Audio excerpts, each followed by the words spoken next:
Yes, full sideways. The touring cars are out for practice. It's round 2 of the FIA European Rallycross Championship for them. 2-litre rear-wheel drive machines. Look at that.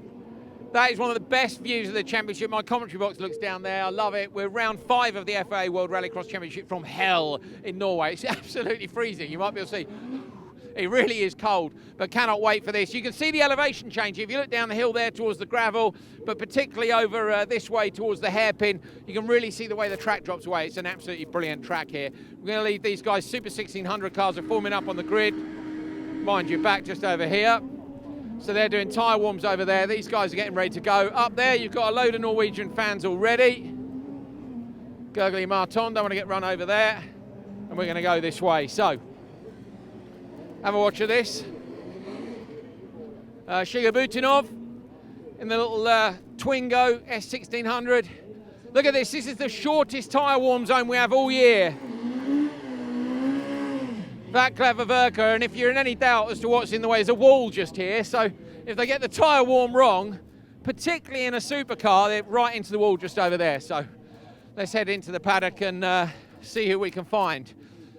So the big news this weekend is that, again, you will be able to watch absolutely everything. Leave that for our cameraman. Everything live all weekend. So Q1, 2, 3 and 4 for the World Rallycross Championship from Norway, from hell. This brilliant circuit. Live on Facebook and YouTube as well, I believe. And you'll be able to catch up. They're on a simulator in here. Right, we're going in here, first of all. Let's let ourselves in. Good afternoon. Andreas, how are we? Very good. Welcome to hell. It's freezing. Yeah, it should be warm here.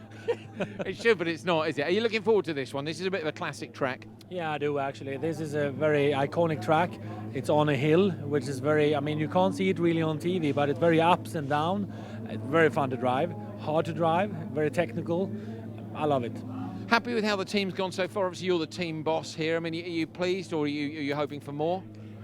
You always hope for more, but we are good, but we're doing 2 simple mistakes, and we're trying to fix that. We are 3% off the best teams, and we're trying to take 1.5% off today. So we know where we are. We know what we need to be better at. We have very short of time to do this, but it doesn't. I mean, now we have got some time to try to catch up. So I hope we can do better forward. Okay, good stuff. We're going to go and find Robin, who doesn't know we're here, I think, because look at what Robin's wearing. Robin's in full sim mode. Robin, we're live on Facebook, so do not swear. What are you doing? Concentrating. Well, that's a shame I've turned up then, isn't it? Because I'm definitely going to spoil that for you. This looks like, where are you? Is this Germany. Germany. What, Hockenheim, is it? Okay, so what, you're just having a practice of the wrong track? Yeah, it's cool. I think you're in the here, or where are you? Because I can't see anything. I'm just off to your right. There we go. I'm sorry, you've had to give up. So this is a full-on sim? Yeah, it's cool. It's the first time I try it. So Kevin have it here in the race. It's the first time I try it. So it's very cool. So yeah, cool to the right track you have driven on, and you can feel how the car is working, and the track is so real. So it's, yeah. Fantastic, a decent tool. What are you hoping for this weekend? Is this a track you enjoy? Yeah, we have 2 really great tracks in front of us in Norway and Sweden, so hopefully it will be dry, so we can just focus on dry and getting faster on that. And we have had really difficult races, everybody have, but we have a new car, so it's not getting easier every time we hit the track, and it's wet and it's dry, and so it's been very hard. But we had a small test now in Wednesday, and we found a little bit I think we can gain on, and obviously everybody testing, but we need to focus on what we are doing, believe in what we are doing. So it feels good, but yeah, I think we have 2 good events in front of us. Fantastic, maximum attack, enjoy. Thank you. Right, we'll leave Robin to it. He can get his headset back on and carry on. Thanks very much, guys. Have a good weekend. We're going to go this way. So interesting what Robin's saying as well about the weather. We've had very, very mixed weather, as you know, at all the World Championship rounds so far. And that's meant that these guys who are trying to get on top of the settings for a new car have not been able to do so. You know, they would like consistent conditions so they can change the settings and figure out whether it's made the car better or not. Whereas, obviously, if the weather is constantly changing, you're constantly chasing the setup. But Good to see Robin still smiling. Andreas Eriksson saying they're making mistakes, 3%, so they're looking at the difference between their times and the times of the top teams, and he thinks they're 3% off the pace. I'll have a very quick look in here. Come and have a look at this car. So, Alex is here, good. Even better than the car, we've got the man himself, Alex Wirtz. Hey mate, what's up? I'm good, how are you? Still good, looking forward, watched a few onboards, done my seat check. So yeah, I think it's time to rock and roll now. Very much so. I mean, you must explain to people at home who are maybe only recent fans of Rallycross. Rallycross has been in your family for quite a long time, hasn't it? Yeah, absolutely. Do you want to hear the story? No. No, not that story. No, okay. So yeah, I grown up on Rallycross tracks. My father was 3 times European champion. At the time there was no World Championship. Became just the first FIA Rallycross champion. It's in the family. You know, my son races in Austria, Austrian National Championship, so we are a Rallycross family. It's my first proper event, second time in the car, so not much experience, a bit green behind the ears, like the car is nice and green. And just here to enjoy it. And your experience, obviously, F1, twice a winner of Le Mans, you know, you're a guy who's driven a lot of race cars, but this format of short, sharp racing and also these cars, like, how hard is it going to be and how much fun is it going to be? Well, ask me after. Now I can still smile. After I might laugh about myself. In the end of the day, look, my last 10 years of racing were endurance racing, where lots of aerodynamic parts on the car. You avoid body contact because the car is faster when you don't contact other people. Still tough racing, but completely different mindset. My last standing start was 2007. Some of you guys maybe not born. Exactly. So, hey, whatever. I'm looking forward to it, you know, that's simply as that. Bit of sideways as well, bit of contact maybe, you know, there's a lot of fun to be had. Absolutely, I can't look forward because in the past when you have to protect your car for aero reasons, you can't touch. Now I can touch, and the team told me go and put the elbows out. I really look forward to that. Get stuck in. Good luck, enjoy it. Yeah, thank you very much. Yeah. Thank you. There we are, Alex Wirtz. Great to have him on board. So fantastic to see the Wirtz name back on the side of a Rallycross car. This is the car that Andrew Jordan used at Silverstone, and team boss Max Pusher is taking part as well this weekend in the sister car from MJP Racing. So nice to see Max back as well. I think that'll be his only outing. We can expect to see more from Andrew Jordan and Topi Heikkinen later on this season in those cars. So whether or not we'll see more of Alex Wirtz, I don't know. Let's see how he gets on. Right. These guys have got to stop running into each other. Maybe we'll ask them if we find them inside there, but 2 events in a row now, they've come into contact with each other in the first corner, and that's not what you want to do with your teammates. So I'm going to see if anyone's in here. Johan is in here. He might be with guests, but we'll see if we can have a very quick chat with him anyway, as we've got our camera with us. Gentlemen, may I borrow this man just for 1 second? Was that rude? No, it wasn't. I actually had a hair in my mouth, so I take it off, and he asked, "What have you done?" And I said, "But you also have hair in your mouth." He's got a good beard. Look at this. That is a proper beard. Good lad. So looking forward to this one. We've just been talking about the last one. You and Petter twice now have come together by accident in the first corner. Obviously, that's not what you want with your teammate. I guess you've had a good chat about it. Yeah, I mean, of course. I mean, me and Petter is always very open to each other and discussing a lot. But you know, we have a good relation in between each other, and of course, it's not what we want. But sometimes, you know, Rallycross is so everything happens so quickly, and the start is so important. So that's just one of these things that happen. I mean, Matti was one thing, but Silverstone was something that, you know, in one way could have been avoided. But at this time, we didn't avoid it, and you know, it happened so quickly, and obviously it was definitely not what we wanted, and it was not what we planned. 50-50? How did we apportion it in the end, or is it just a racing incident? I think it's just a racing incident. I mean, yeah, you mean 50-50 from both of us. Yeah, maybe you can call it that. I mean, there was only 2 of us, so it couldn't be 70-30. Well, it could, but then you'd have to blame someone. It's fair enough. Yeah, I mean, I mean, 100% honest from both me and Petter's side. I mean, it was not anything that we wanted, and it's just one of these things that happen. And the thing is that when you touch wheel to wheel, one car goes light, and then you're a complete passenger. So everything went so much more dramatic than it would have been if it was just a small squealing inside of the door or something. But yeah, it's just one of these things that happen. You were unlucky. You really got launched because it looked like you hit his rear wheel, then his front wheel into the tyres. At that point, you must have thought, weekend over. I mean, I guess you knew that the entire of turn 1 was blocked. Tommy Rustad tried to drive through the whole barrier, which I thought was great. and then you went on to win. So, you know, that's the job of a world champion, obviously, to dig a good result out of a bad situation, but it looked pretty stressful. I remember I messaged you that night and you were saying you were pretty tired. Hard weekend. Yeah, it definitely was. I mean, the hit itself was very, very hard, especially when I touched my rear wheel into Petter's rear wheel. That was a very hard hit, and then obviously the barrier was also, I think I had like 120 when I hit the barrier, so it was really high speed. But I mean, in the first place, I didn't even try to restart the car because I was like, okay, it's finito, you know, like I'll step out. But I was like, I saw Rusta was trying to go through the barrier, and I tried to restart my car, and then I actually was going, and then I went over the jump, and I was like, okay, steering wheel is straight, so not so bad. So big thanks to Jari-Matti that made this car really strong. Fantastic, good stuff. Okay, this weekend, last year, you got run over by Sebastian Loeb's car completely by accident, and you had that problem with your foot. That was an incredible result, considering obviously you'll be looking out for other cars in the pre-grid this year. Yeah, I actually brought the flag which my son Colin, 3 years old, have for the bike, you know, with the orange on the top. I will put it on the back and see if no one runs over me. Hopefully not. Should be a simpler weekend. Thanks, Johan. Thank you. Right, well, we'll leave Johan to and wish him. Petter's over here as well. A quick chat with Petter. Sorry, Petter, we're just interrupting Hal Ridge there, the legendary Rallycross journalist who loves to be on camera. We've just been speaking to Johan. He was saying Silverstone, it happens. Yeah, you know, it's an incident that was very unlucky, to be honest with you, and it's too bad. But you know, this is Rallycross. You can be unlucky. You can try to have the plan you want and try to be as careful as you can. But you know, it touched the wheel. It's a touch the wheel, and it happened very, very quickly.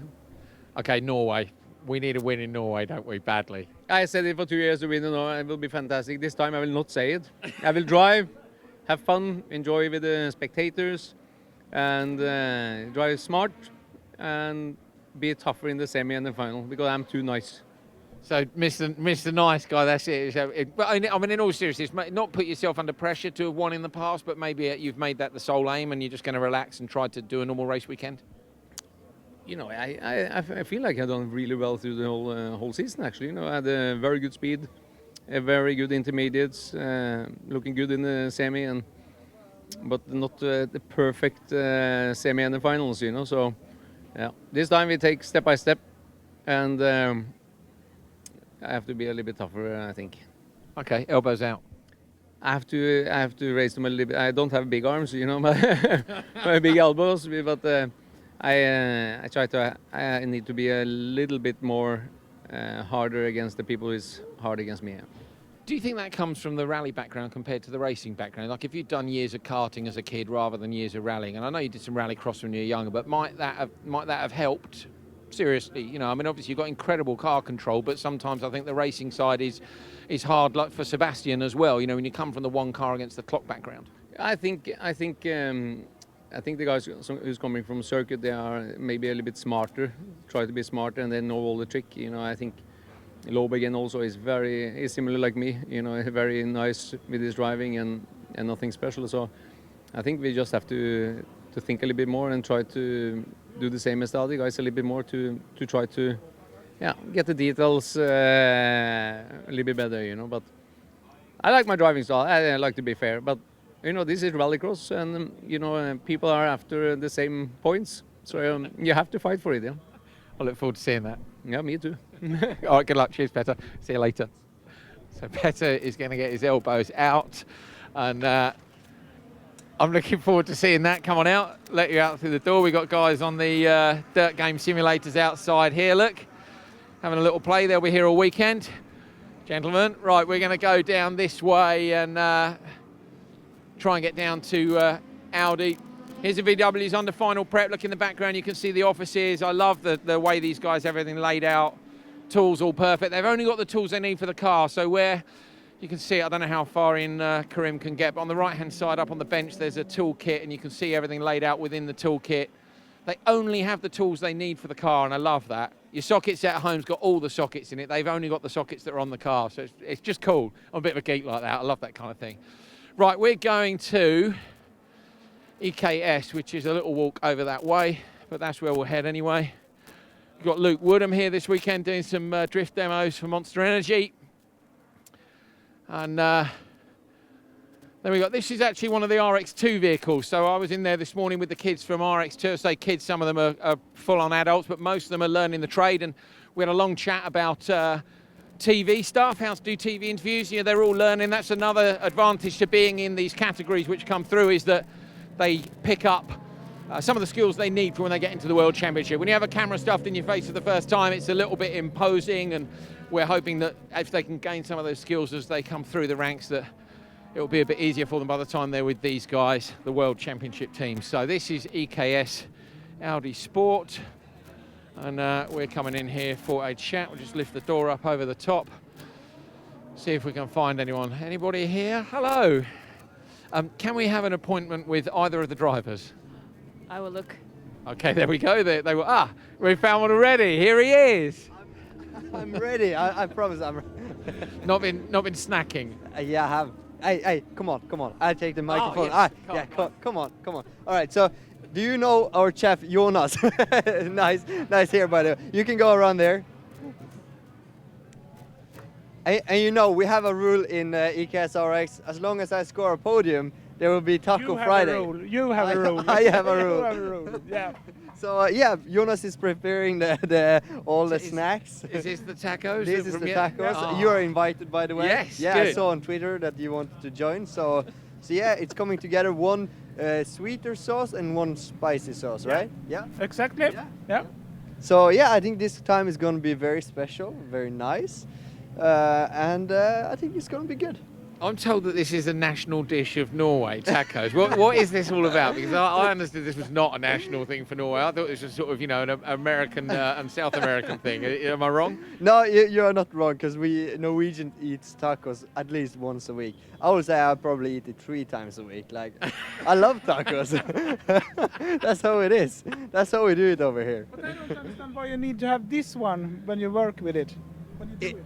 So this is not your original here? No, yeah. Yeah, I don't know. I didn't put it on you. You didn't? Okay. But yeah. It seems to be a kitchen thing. There's one over here as well, look. It's I want to see you in a green wig, Andreas, for the rest of the weekend, but I can't see that's going to happen. Right, we'll just step outside here. Thank you, guys, and let them crack on. But it's a lovely background. Look at this. You need to start a cookery show. Yeah, I know. I want to make one day a snack route bus, traveling around the world. When I'm not doing rallycross, then I can travel around the world selling snacks and be like the happiest guy on the planet. Why don't you just do it in between the events? So you could just drive from Norway to Sweden for 3 weeks and just sell snacks and make loads of money. Yeah, and be rich as never before. Yeah, I would totally do that. Would you buy snacks from my snackery truck? Comment below, like, dislike, hashtag backward, hashtag taco life. So racing in Norway, getting back to that, this is really exciting for you. I know you've had the win here before. We've just been talking to Petter, and he would like one, but he's now saying, I'm not going to say I want it, because he never gets it when he says that. What's your approach to the weekend? No, I think I'm pretty chilled. I did the same thing as I did in 2016. I did a Norwegian vacation, so I'm hoping that will give the same result and success as we had in 16 when we did a clean sweep and I got the broom from you at the end of the year in Argentina. When we were in Argentina, I got the clean sweep award. That was a golden broom. You told me on the stage there, never lose this one, or I think it was Vince maybe from IMG, and I was like, yeah, sure. Yeah, we was drinking adult beverage drinks and stuff like that. And I totally lost it that same day. I think it took me 1 hour to lose it. Yeah, don't worry, Sebastian Loeb lost his award as well, I think. So, it was quite good. Andreas actually sprayed an entire crowd of people with their own bottle of champagne and then had to buy them another one because it wasn't his to spray, was it? No, but it was very cheap in Argentina. So a new bottle of champagne was like 10 euros. So, I could buy them a new one. I actually bought them 2. Have you got the fan club with you this weekend? 100%. I can't wait to see them again because, this year I think we have tuned it a bit down. I've focused more on the racing.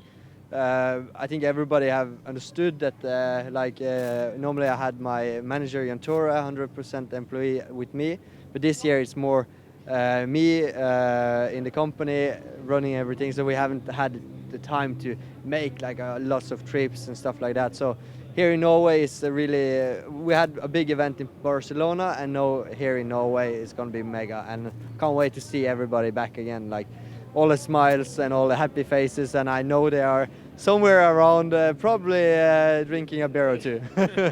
Definitely, I'm sure we'll see them at our hotel like we normally do. Yeah. Very best of luck for the weekend. Thank you very much. See you later. Cheers, mate. So Andreas has a massive fan club who come with him. See you later, guys. Thank you very much. We'll be back for tacos, who all wear the Baccarat blue shirts. Here are the cars. Final prep done, ready to go. They've got free practice, which starts at 6 p.m. tonight. And we're going to head down one last road because I want to take you to Peugeot and show you their very cool setup down there. So cross the road this way. But yeah, Andreas has a massive fan club with him. They stay at our hotel and we all ask for rooms which are on the back of the hotel, because if you're in the front of the hotel when the Baccarat party goes off, there is no sleep. And you come down in the morning and there's some very sorry looking people at breakfast, but it's, yeah, they're a cracking bunch. But interesting as well that he says he's focusing more on the racing than he has done in the past. I think he has been fully focused, but obviously there is the distraction of a huge fan club being with you, so he's got to make sure that he gets the job done. GRX Tanaco, another good job by them last time. And we're going to head up just to Peugeot, show you the building, and then we'll wrap up. So good job by Timmer. This is what I wanted you to see. So if you're at Silverstone, you might have seen this for the first time already, but this very impressive building, come down the side here. They're actually running the cars up now. Yes. Full anti-lag check.